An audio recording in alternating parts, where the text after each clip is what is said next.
you guys also do some canned wines. Mm-hmm.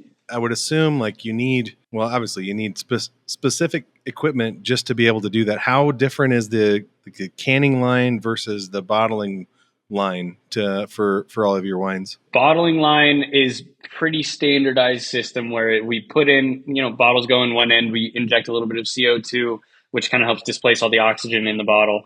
Then it gets filled, then it goes straight to our capsular, capsule screws on, good to go, and it's done. Uh-huh. With the canning line, we actually put in a little bit of liquid nitrogen into the cans. Okay. So the liquid nitrogen expands in the can to actually give it that structure so that we can stack them, you can move them around. And the canning line, way more involved because you have liquid nitrogen going on. You have to get the pumps primed so that they're actually putting the exact right amount in a 250 milliliter can.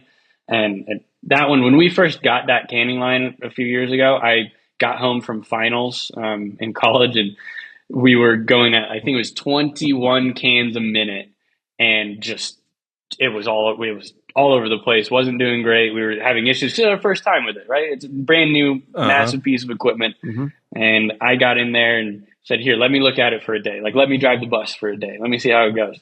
I got it rocking to 32 cans a minute after that, and we were having very little issues because I figured out that it was the headspace in the tank impacted the pump, which impacted the amount of wine that could go into the can as it's going up and down, just filling them.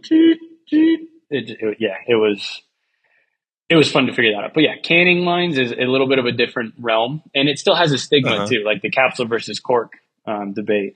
With some of those. Right. But yeah, a stigma of canned wine. What used to happen before is that, cheaper wines would go into cans, and the lower quality meant that people didn't like them as much. So then the price went down. So then all those. The reason we started doing the cans is because we live in Colorado, and you want to hike, or you want to bike, or you want to go to a picnic somewhere, or you want to golf, you want to go rafting, any of those things, having it in a can is a little bit easier. That makes sense.